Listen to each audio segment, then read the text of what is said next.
right. Thank you so much, Charlie. I am so excited for our next segment because we get to talk about a dream that I think will never come true for me, which is owning a home in New York City. Well, like a $7 or $10 million penthouse. Right. I mean, I don't know. What am I going to do? Own like a weird studio? You like never know. I'm going to be 40 someday and You I'm going to never be in know. a studio, you know? But Tim, to me, you embody the classics of the American dream. You've got the beautiful family. You've got a home that you're quick to remind me is an apartment. It's an apartment. So it doesn't count. We're quickly outgrowing it. Yes, as you've got another baby there. But here to help kind of potentially crush our anxiety levels when it comes to the real estate picture, or fuel them, who's to say, is Frances Katzen, agent with Douglas Elliman. Frances has $3 billion in total sales, selling in excess of $350 million annually. So a great pulse on the market, Frances. Thank you for coming in studio with us. Talk to me about the outlook in New York City. Is there any optimism for me out here? Well, Madison, I think it depends on which side you're standing on.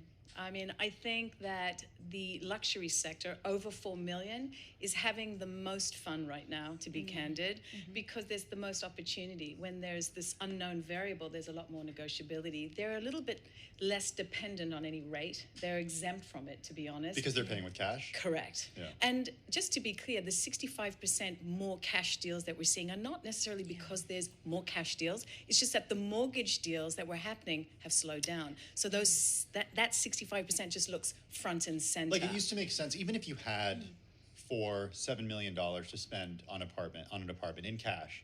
Rates were so cheap, it used to make sense to actually take out a mortgage, because you could take out a mortgage for 2.5 to 3.5% and then throw that other money in the S&P 500 and, or do whatever you wanted with that other money. But now that's not the case. So therefore, cash is king, because sellers are really wanting to take advantage of unloading the asset. They want to get out of New York, or they want to downsize, whatever it is. And this is the opportunity, because people have uncertainty. They're not sure. There's a malaise in the market. There's an unknown. Should I time it? But these ultra luxury buyers, there were 3 sales done over 50 million over the past week and a half. One in the West Village, one in Gramercy. It's happening. People are doing it big time on the 50 million plus. But it's the entry market that has the least to spend, the most to lose, and are the most impacted right now, in my opinion. What does that even start to look like? In what way? Like, who can buy a home at the entry level right now? So I think it's for parents who can help bankroll the down payment, because that's the most illiquid part for these buyers. They can probably manage the mortgage and the common charges if they can make it work with the relationship of a lender that can give them a little bit, like a quarter or a half a point down. But at the end of the day, people are having to grieve and say goodbye to 2.75 to 3.5% rates and get ready to take 6.8 to 5% rates, which is meaningful when you're carrying a certain income and you're hoping not to rent because you want to own equity. It's hard. Frances, I mean, there's... We've been talking real estate a lot this afternoon, but I wonder about just the lack of supply that we're seeing right now, and if the story in New York is at all different than the story in other parts of the country. And I go back to what Fed Chair Jay Powell said about, and this is for starter homes. I mean, there's new construction coming online. There are new developments happening all over the country because there's demand for them. We just don't have the space here in New York. We're not going to be seeing Lennar come in and build a bunch of homes, for example. So here's what we're seeing. We're seeing bidding wars up 7.4% around the country, but we're not necessarily seeing it in New York. But because there's a down of inventory, it's about 23% down on inventory for under 4 million. We're seeing that change in terms of bidding war for the under luxury price point. Around the country, you're right. There is a level of need and supply and demand. New York, you're right. It's not getting any larger. But the problem is that it's so expensive. People can't make the numbers work. So New Jersey, Brooklyn, Long Island City become very interesting because people want to save. They don't want to burn it all out. But at the end of the day, people like to park their cash in New York City. It's a hub.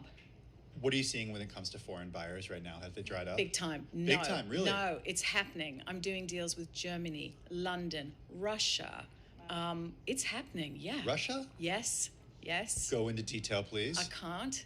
But suffice it to say, people want to get money out of certain countries and park it. Yep. And it's happening. Yep. It's happening with Asia. Wait, It's so happening. I just want to make sure we're allowed to do deals with Russia. How does that work? I'm not discussing anything Okay. other than to say it's happening. That's Okay. So, it. and what's the how luxury are those deals? We're talking 15 million plus. Yeah. Yeah. Yeah. There's a lot of discretionary income, but it's more than that. It's a hub. We have a very different tax allowance here than we do for the actual New Yorker. Sure. Go figure. Yeah.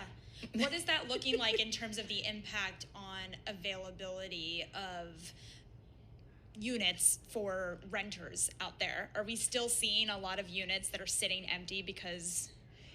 So that's a really good question, because last year, in November, we had a vacancy rate less than 2.7%, and Wow. rentals were up 40%. Now we're seeing the rents softened in the early part of 2023 because we expected a big sale push, but because the rate started to really impact that, and the inventory was down because nobody wanted to let go of that really good rate that they had as a seller and have to take on almost double-digit carry. Yeah. We sort of got back into the rental market, but the rental market went from 1 month OP again to now fully, no, we're not negotiating, but now again, it's measured because parents are coming in and That is so deployment funny of to foreign me. investment coming in to offset that. I want a parent So the rental to do market's that. moody. We have 30 seconds left, but common charges are the killer.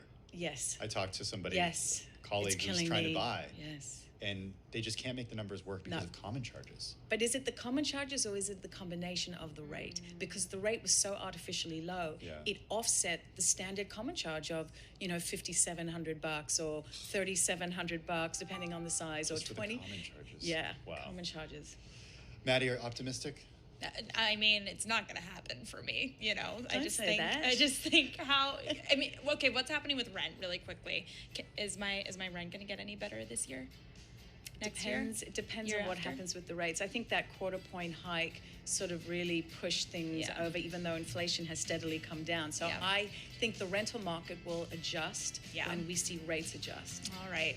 Got to time the market, I guess, Tim. Timing. Frances Katzen from Douglas Elliman